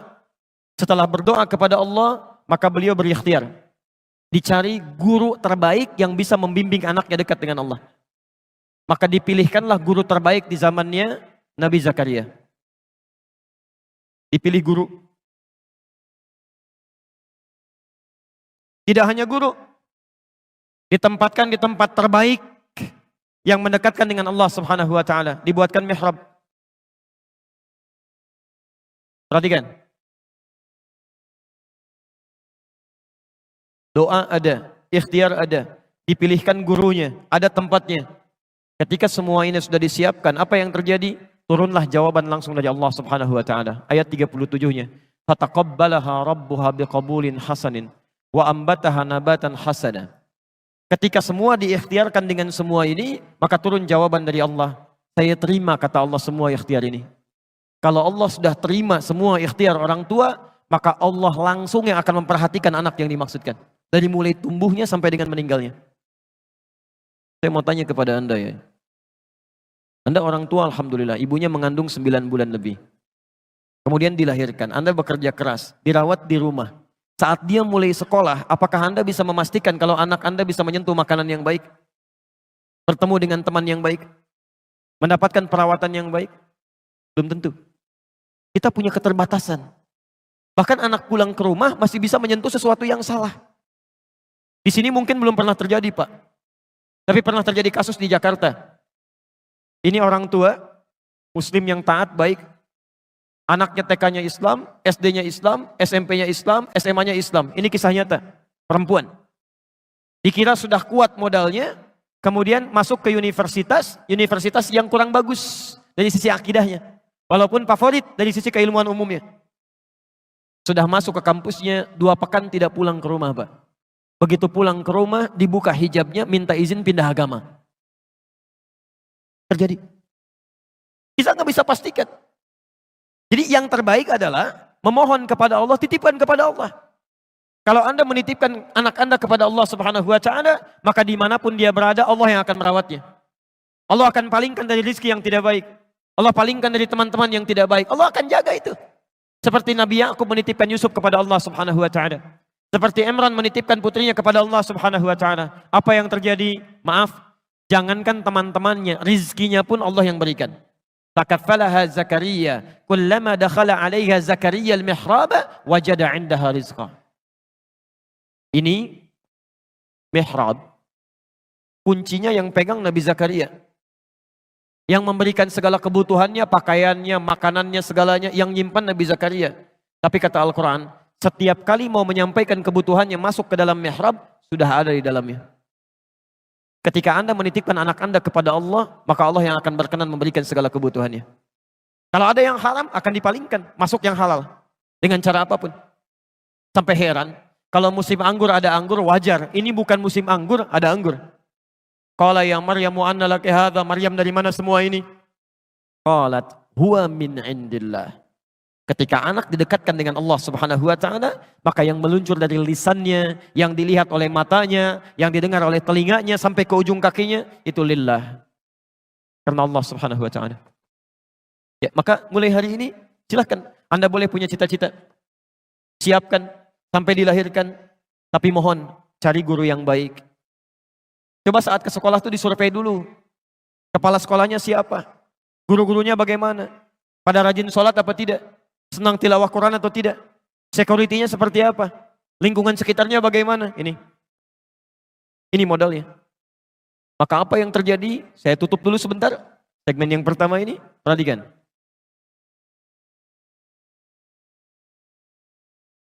Jadi orang tuanya namanya siapa?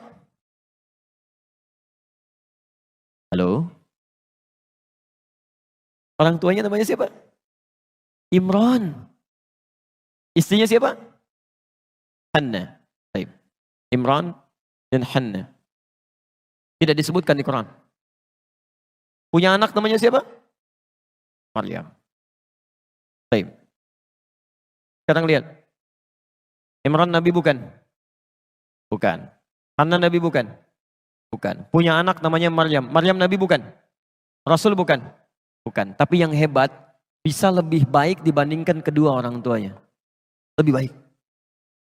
Ciri kebaikannya, lihat, ciri kebaikannya. Imran dengan Hanna disebutkan dalam bentuk keluarga. Keluarga Imran, Maryam punya surat sendiri, surah Maryam. Ibunya Maryam dan bapaknya kalau ingin makan, ikhtiar dulu. Maryam tidak, Allah langsung yang berikan kepadanya.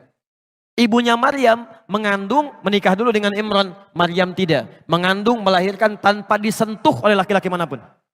Walam yamsasni bashar. Saya berikan rumus tafsir ya. Kalau di Quran ada kalimat menunjuk kepada orang, kejadiannya disebutkan, itu tandanya tidak akan berlaku lagi di masa yang akan datang. Hanya terjadi pada orang ini saja. Maryam pernah mengandung, pernah melahirkan tanpa disentuh oleh perempuan laki-laki manapun. Dan bahasanya dikatakan Maryam binti Imran. Itu artinya tidak akan pernah terjadi kejadian ini kecuali hanya pada Maryam binti Imran saja. Jadi kalaupun ada perempuan sekarang bisa mengandung, melahirkan tanpa bapak, itu banyak. Tapi yang tidak disentuh laki-laki cuma Maryam. Kalaupun ada yang ngaku-ngaku Maryam, mungkin ada. Tapi tidak ada yang Maryam binti Imran. Cuma ini. Lebih hebat dibanding kedua orang tuanya. Sekarang Maryam mengandung, melahirkan. Lahir siapa? Isa. Nabi bukan? Rasul bukan? Rasul. Lebih baik dibandingkan dengan ibu dan kakeknya. Ketika generasinya dilahirkan, itu selalu lebih baik daripada sebelumnya. Ini prinsip dari Al-Quran. Anak kita akan mendapatkan tantangan di masanya yang jauh daripada kita. Mesti kita siapkan lebih baik dibandingkan kedua orang tuanya. Kalau punya anak lebih baik daripada bapaknya. Punya cucu lebih baik daripada kakek, neneknya, dan kedua orang tuanya. Karena tantangan dia di masa depan lebih daripada kita saat ini.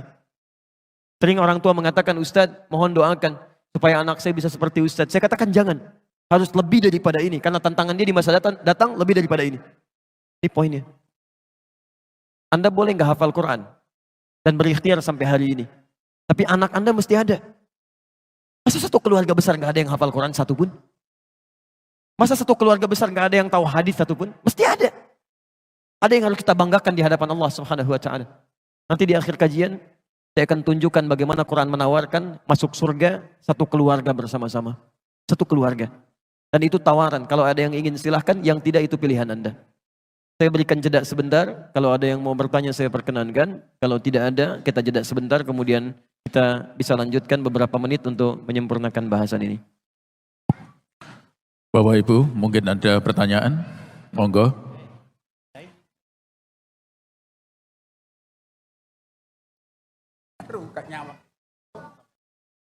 Apa Mas?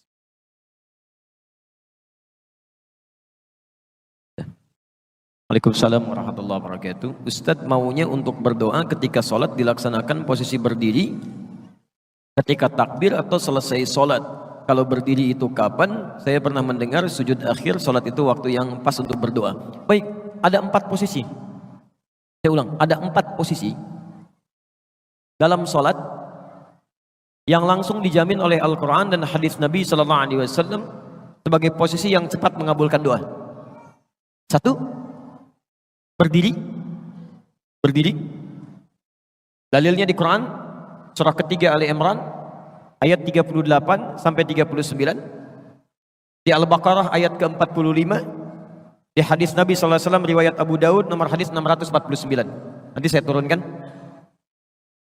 Yang kedua, saat ruku dan sujud. Saat ruku dan sujud. Dalilnya di Quran ada di surah ke-48 Al-Fatah ayat 29. Selanjutnya 4. Jadi tadi berdiri, 2 ruku, 3 sujud di ayat yang sama. Yang keempat, sesaat sebelum salam. Setelah mengatakan innaka hamidum majid, itu ada doa yang kalau Anda bisa mohonkan dengan baik juga cepat dikabulkan. Itu riwayatnya ada di hadis Muslim nomor hadis 588. Saya mulai dari yang berdiri dulu ya.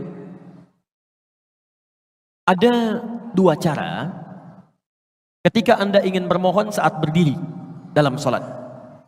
Cara pertama yang tidak dilafadzkan berdasarkan isyarat di Quran ya. Surah kedua Al-Baqarah ayat ke-45, wasta'inu bisabri wassalah. Dan jika Anda memiliki persoalan dalam kehidupan, terima dengan sabar, kemudian mintakan solusinya lewat sholat. Saya turunkan kalimatnya, mohon bisa dihapus dulu. Ya.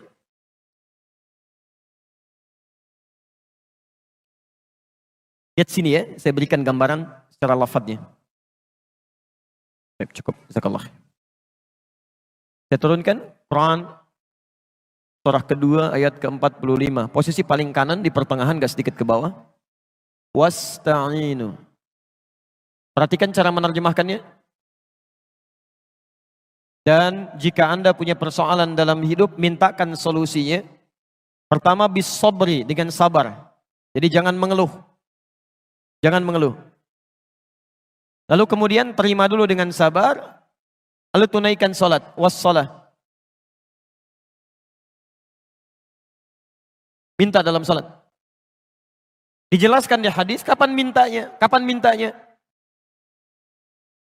Di hadis Abu Daud. Nomor hadis 649. Lihat, fokus. Perintah Qur'annya wasta'inu, dan mohonkan kepada Allah. Kalau Anda ingin robah kalimat wasta'inu menjadi bentuk permintaan, kita yang minta, maka dalam bahasa Arab kalimatnya akan berubah dari ista'inu menjadi nasta'in. Saya turunkan. Nasta'in.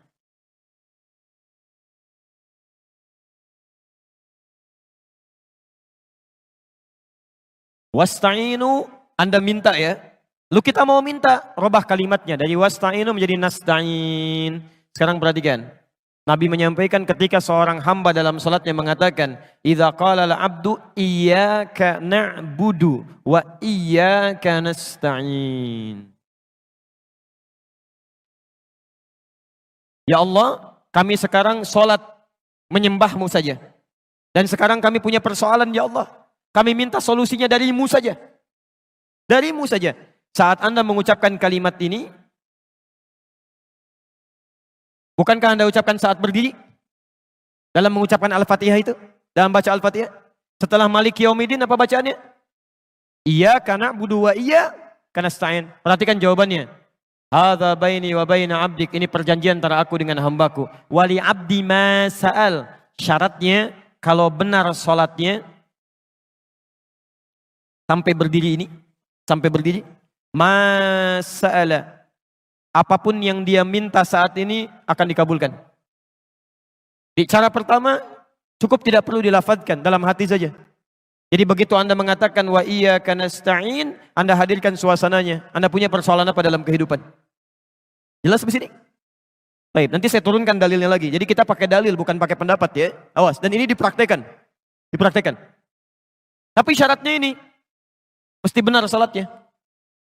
Jadi kalau salat Anda nggak benar, dari mulai takbir, bahkan dari wudhu sampai ke sini, Anda nggak akan dapat yang ini. Tidak akan dapat. Jadi kalau salat Anda benar dari mulai wudhu sampai dengan takbir, sampai berdiri, maka ini diberikan yang pertama kali. Ya, makanya Nabi itu sangat ketat dalam masalah salat. Saya sampaikan sampai 2 kali, dari tadi malam di Al-Irsyad, sampai tadi subuh ya, di Masjid Al-Falah. Disebutkan di Al-Bukhari, nomor hadis 751, 757, di hadis Muslim nomor hadis 397. Babul musi fis shalah. Ada orang yang datang kepada Nabi, namanya Khalad Az-Zuraiqi. Ya. Ja'a rajulun ila Nabi sallallahu alaihi wasallam. Datang seorang lelaki pada Nabi sallallahu alaihi wasallam. Padakhala ila al-Masjidin Nabawi, masuk ke masjid Nabi.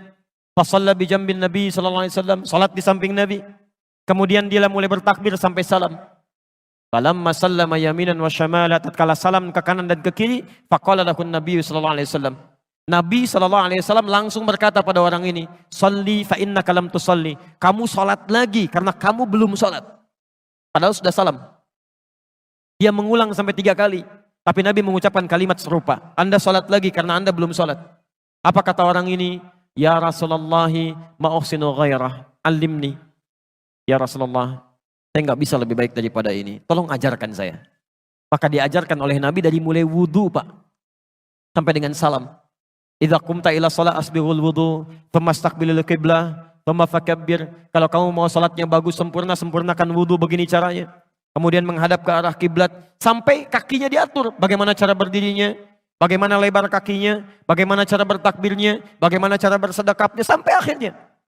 Sampai di situ Nabi mengatakan di Al-Bukhari nomor hadis 651, "Shallu kama ra'aitumuni usalli." Salatlah kalian seperti persis melihat saya.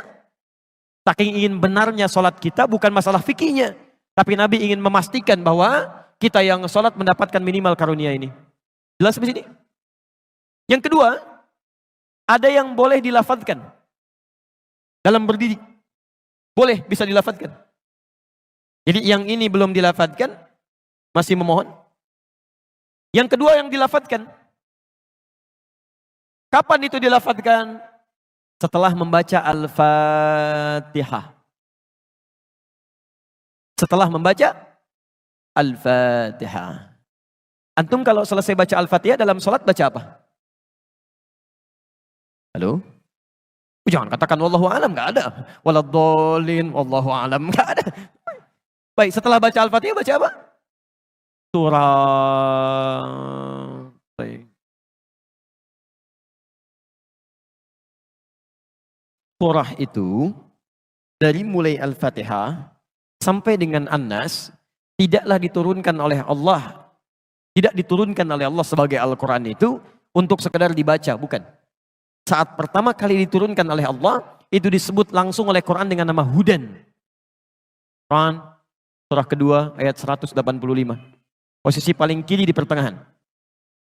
Syahrul Ramadan alladzi unzila fihi al-Quran hudan linnas. Hudan.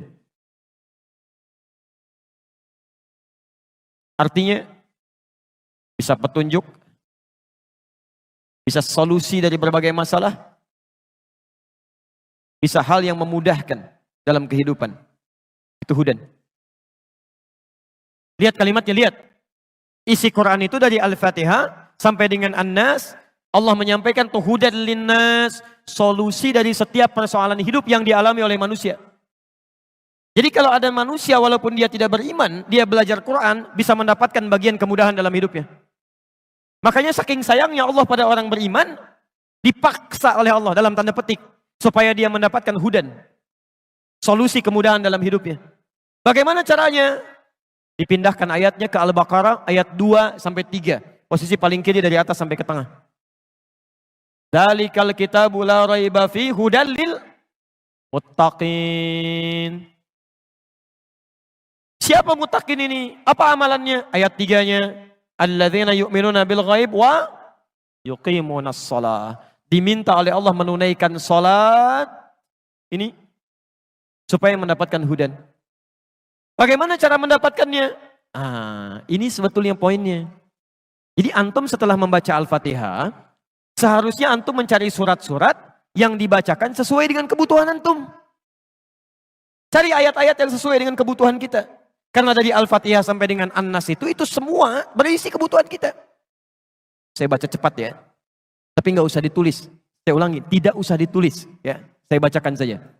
Misal, sebelum lahir, tadi kan ikhtiarnya Quran surah kedua Quran surah ketiga ayat 38 sampai 39. Keadaannya Quran surah 19 ayat kedua sampai dengan ayat ke-11-nya. Begitu dia mulai mengandung, bagaimana kandungannya supaya baik, Quran surah ke-7 ayat ke-189. Begitu dilahirkan, bagaimana supaya ASI-nya mengalir lancar, anaknya tumbuh menjadi anak yang saleh, Quran surah kedua ayat 233. Begitu usia 2 tahun ke atas, dia mulai belajar bagaimana supaya dekat dengan Allah, baik dengan orang tuanya, baik dengan tetangganya, Quran surah ke-31 ayat 13 sampai dengan ayat 19-nya. Kemudian dia mulai belajar supaya cepat menangkap pelajarannya, Quran surah 9 ayat 122. Supaya meningkat prestasinya, Quran surah 58 ayat yang ke-11. Kemudian dia mulai meningkat lagi pendidikannya, mulai mendapatkan teman-teman bergaul. Bagaimana supaya tidak bisa merubah keadaannya, supaya lebih dekat dengan Allah, tidak terjebak dalam pergaulan bebas. Quran surah ke-49 ayat ke-13-nya. Ada yang serius datang mau melamar, bagaimana menyikapinya? Quran surah ke-4 ayat yang ke-4. Terjadi pernikahan, Quran surah 30 ayat ke-21. Setelah menikah, bagaimana membagi tugasnya? Supaya tidak gelisah dalam pembagian tugas, tidak saling menyingkirkan satu dengan yang lainnya. Quran surah ke-4 ayat 34. Setelah dia menikah, suami mulai mencari nafkah. Bagaimana cara bekerjanya? Yang standar ada di Quran surah kedua ayat 168. Kalau mendapatkan ingin yang lebih mudah lagi, Quran surah kedua ayat 172. Kalau belum berangkat, rizkinya sudah menunggu dia, Quran surah 7 ayat ke-96-nya. Kemudian dalam bekerja ini tidak mudah. Istri harus merawat anaknya, merawat rumah tangga. Kadang-kadang anaknya sulit diatur, mengatakan pada perintah ibunya, mengatasinya Quran surah ke-17 ayat ke-23. Itu dua-duanya sama-sama capek. Jangan dikira yang pergi ke kantor saja. Ibu pun merawat anak juga kadang-kadang ada rasa lelah. Bagaimana mengatasinya? Kalau lelah-lelah sedikit, itu ada di Quran surah ke-26 ayat ke-80. Kalau sudah mulai menjadi penyakit, bahkan kata dokter nggak ada obatnya, bagi Allah nggak ada yang mustahil. Quran surah ke-21 ayat 83 sampai dengan 84. Kadang-kadang Anda yang bekerja, ada orang yang tidak suka dengan Anda. Ada yang usil, ingin menyingkirkan Anda, menyungkurkan Anda. Ada perlindungan dari Allah di Quran surah ke-17 ayat 79 sampai dengan 81. Kalau ada yang membuat diri Anda tersesat sampai mengatakan, ya Allah kenapa dia begini, ya Allah apa enggak ada solusinya? Selalu ada. Amalkan di Quran surah ke-21 ayat 87 sampai dengan ayat ke-88-nya. Sampai Anda beraktivitas lagi, mendapatkan kesenangan hidup, harta mulai melimpah, Masya Allah, rumah semakin luas, syukuri itu semua dengan mengamalkan tuntunan di Quran surah ke-14 ayat yang ke-7-nya. Tapi ketika datang ujian, tingkat ujian bisa macam-macam. Ada yang ringan, yang menengah, kemudian yang kuat. Pelajari itu supaya siap menghadapinya. Di Quran surah kedua ayat 214. Solusinya di Quran surah ketiga ayat 142.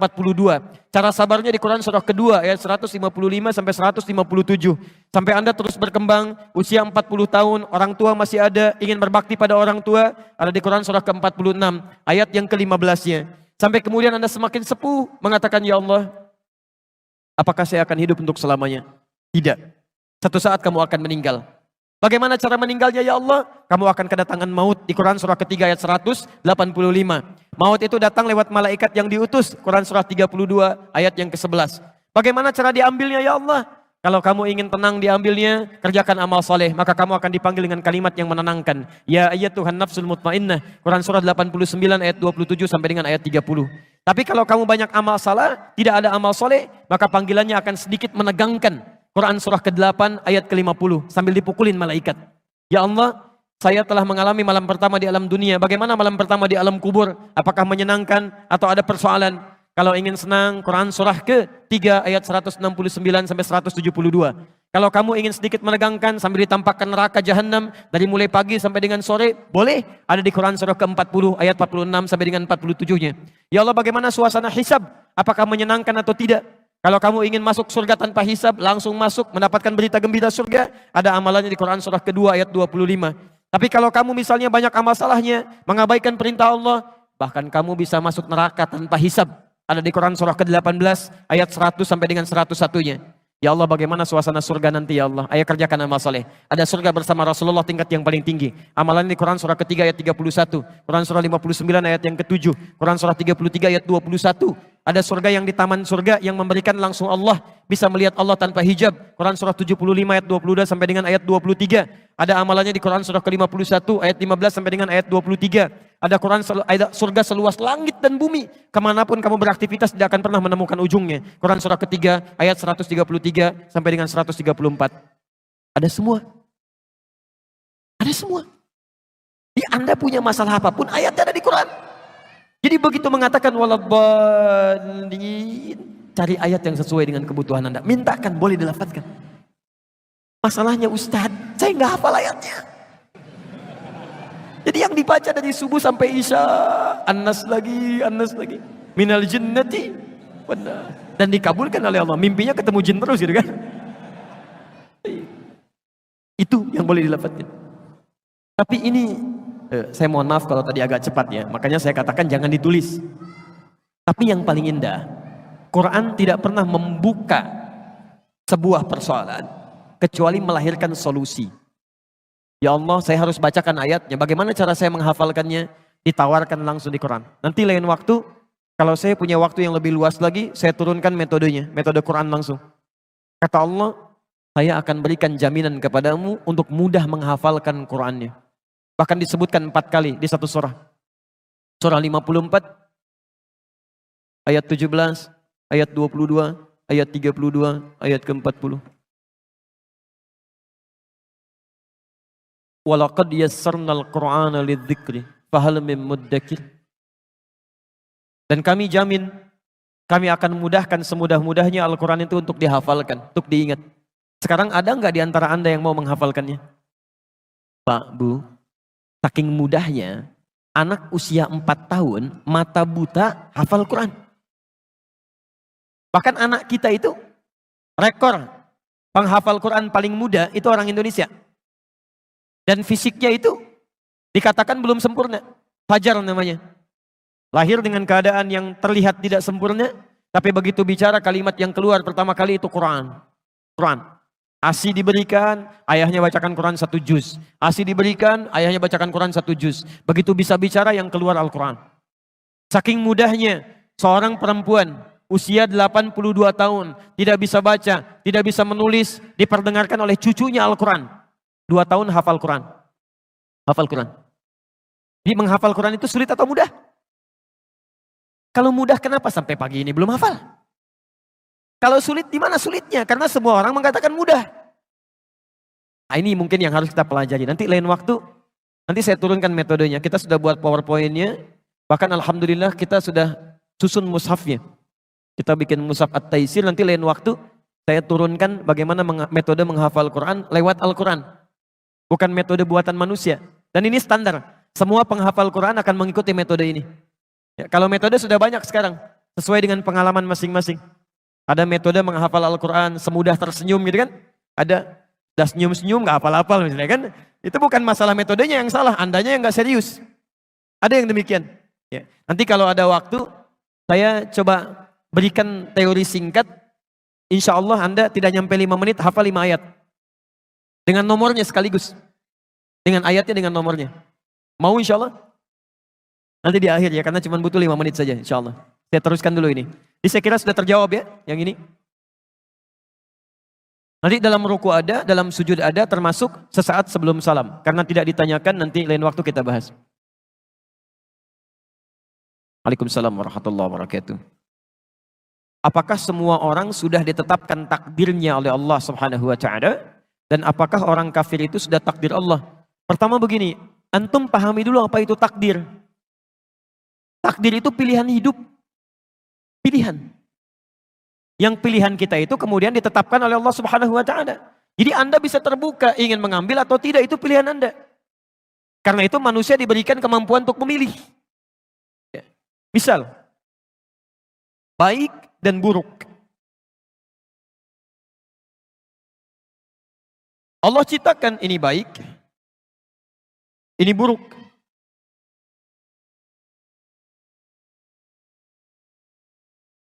Ini positif, ini negatif. Apa-apa itu dunianya, anak-anak memang begitu ya. Kalau tidak teriak-teriak ya jalan-jalan. Atau lompat-lompat, yang paling aneh orang tuanya yang teriak-teriak, ya. Atau yang jalan-jalan, biarkan aja itu dunianya. Cuma dikondisikan aja. Lihat sini. Allah menciptakan kebaikan dan keburukan. Yang buruk ini diciptakan bukan untuk menjadikan Anda berperilaku buruk, bukan. Tapi untuk menguji supaya yang baik-baik ini muncul ke permukaan. Misal, Allah ciptakan sifat jujur. Saat yang bersamaan dibuat lawannya dusta, bohong. Allah ciptakan sabar, dibuat lawannya marah. Allah ciptakan tawadhu, rendah hati, dibuat lawannya sombong. Allah menciptakan sombong ini bukan menjadikan seseorang untuk jadi sombong, bukan. Tapi untuk menguji supaya sifat tawadhunya muncul. Sebab kalau nggak diciptakan sombong, nggak akan kelihatan tawadhu.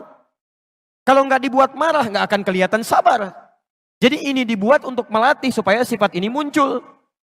Ini konsepnya ada di Quran surah ke-91 ayat 7 sampai dengan 10.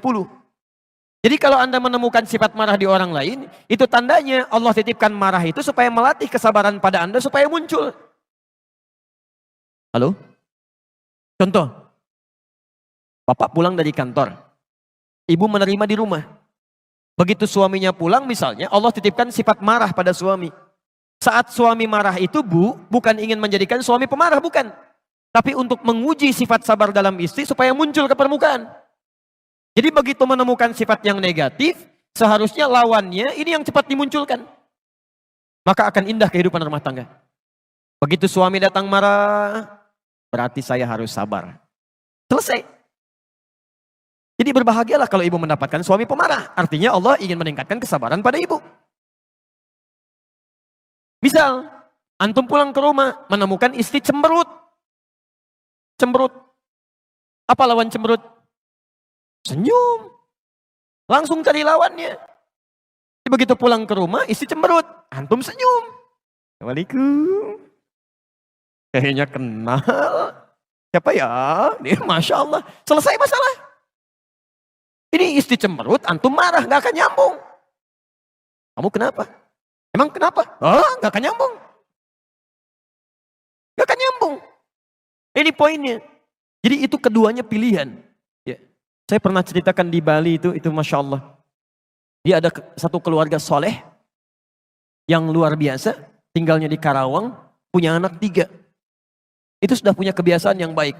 Tapi satu kali, suami pulang dari kantor lebih awal, ya biasa disambut istrinya, masakan biasanya sudah jadi, ini belum jadi, masih masak di dapur. Maka disambutlah suaminya, dicium tangannya, karena suami lelah, capek dan lapar, maka minta pada istrinya supaya dibuatkan dulu makanan pembuka. Mie lah ya, semacam itu. Istrinya mempersilahkan duduk di ruang makan, tunggu Pak, dimasak dulu katanya. Begitu sedang masak, karena saking sibuknya lupa. Ini nyata. Garam yang 1 sendok tertuangkan ke mie yang tadi mau dihidangkan. Jadi yang mau masuk ke sayur pindah ke mie. Itu dalam suasana yang sedang sibuk lupa. Diaduk.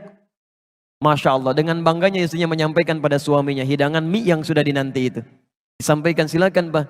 Ya, ditunggu dulu. Mudah-mudahan nanti cepat selesai masakannya. Tayyib. Antum pulang dari kantor.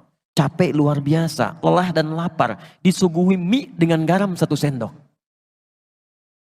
Bagaimana respon pertama yang akan Anda katakan? Masya Allah. Lihat-lihat kalimatnya.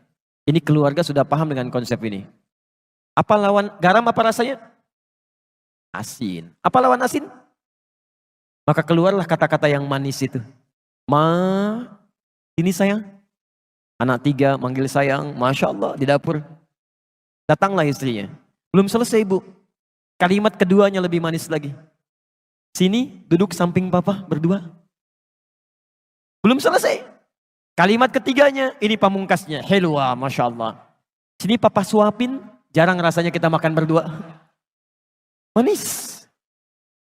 Gak ada kata-kata kasar. Jarang rasanya kita makan berdua. Sini papa suapin. Istri mana yang tidak senang dengan tawaran suami? Mau disuapin lagi. Apa yang terjadi? Ketika mulai disuapi, ini nyata. Ketika disuapi, istrinya merasa ada yang tidak beres di situ.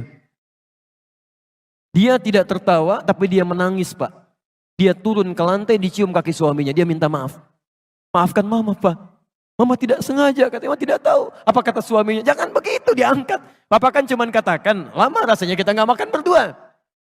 Apa yang terjadi? Gara-gara garam 1 sendok yang asin ini, muncullah cinta yang sangat manis bersemi.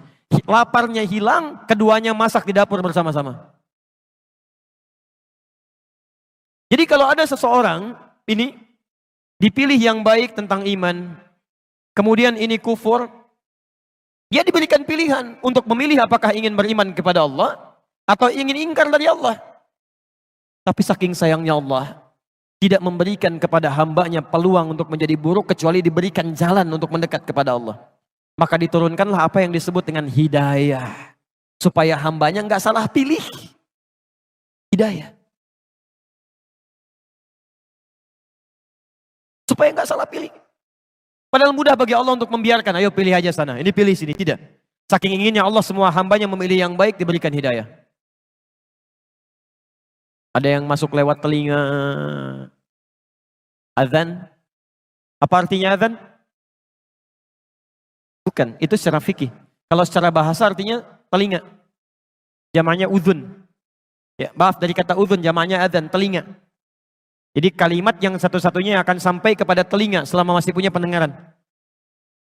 Saya saat berada di Kairo, di Mesir selesai adzan, itu Libya adzan. Libya selesai adzan, Tunisia adzan. Tunisia selesai adzan, Maroko adzan.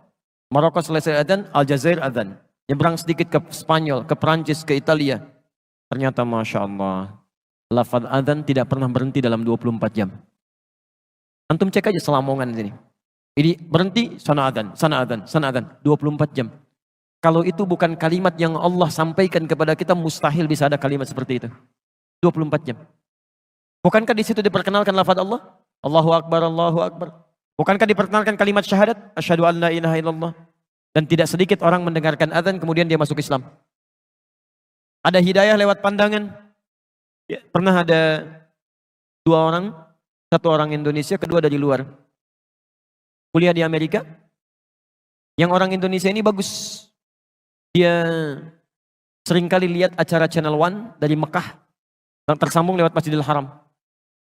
Secara singkat 1 kali, dia sedang buka acara sholat Isya di Masjidil Haram. Ya, imamnya saat itu Syekh Sudais. Dia iseng bertanya kepada kawannya. Dia katakan, kawan, menurut kamu ada berapa orang di masjid itu? Kata non-muslim tadi, ya mungkin ribuan orang. Kata temannya, tidak, itu paling minimal 500.000 orang. Lalu dia bertanya lagi, berapa waktu yang dibutuhkan untuk menjadikan orang-orang ini bisa rapi seketika? Kata temannya tadi, paling minimal mungkin 2 pekan. Jadi dia bayangkan satu-satu dirapikan begini. Kata temannya yang muslim, saya akan tunjukkan kepada Anda. Tidak sampai 5 menit semuanya akan rapi. Temannya kaget, mustahil itu. Kata kawannya, saya tunjukkan. Begitu iqamah. Allahu Akbar, Allahu Akbar, Allahu Akbar. Yang tawaf semua berhenti. Bikin barisan rapi. Belum 1 menit. Temannya sudah bingung. Tunggu sebentar. Begitu Syekh Sudais mengatakan, istau, taqimu. Rapatkan, luruskan. Kemudian mulai bertakbir, semua takbir. Tidak ada yang diam. Tidak tahu apa yang terjadi? Teman ini langsung berkata yang non-muslim, tolong tunjukkan kepada saya bagaimana caranya masuk Islam. Karena agama ini pasti bukan rekayasa manusia. Mustahil bisa begini. Tunjukkan pada saya bagaimana caranya masuk Islam. Orang cuma nonton sholat Isya bisa masuk Islam. Antum yang sudah dikasih nikmat Islam menunda-nunda sholat Isya. Itu pilihan. Di konsep ini ada di Quran surah ke-29 ayat 69.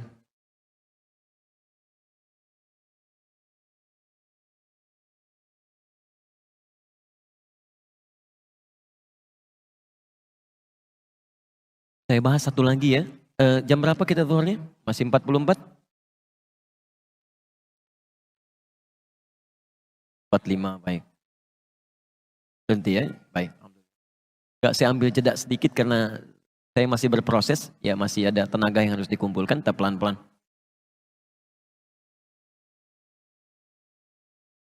Baik Ustadz, kalau rizki adalah qadar Allah, bagaimana pengaruh doa dalam permohonan rizki? Rizki sudah ditetapkan oleh Allah Subhanahu wa taala, enggak bisa berubah. Doa itu bisa mempercepat datangnya dan menentukan keberkahannya. Itu poinnya. Di doa bisa menentukan keberkahan dalam rizki dan mempercepat datangnya rizki. Ya. Dalilnya Quran surah ke-51 ayat ke-22, posisi paling kanan sebelah bawah. Itu tentang rizkinya yang ditetapkan. Kemudian diberikan kepada kita Quran surah kedua ayat 29. Ikhtiarnya ada di Quran surah kedua ayat 168. Dipercepatnya di Quran surah kedua ayat 172. Kemudian bisa kita dapatkan lebih, termasuk dengan cara doa. Belum berangkat, rizkinya sudah bisa datang dengan cepat. Itu ada di Quran surah ke-7 ayat ke-96. Saya turunkan supaya lebih paham. Saya hapus dulu. Atau bisa digeser sedikit.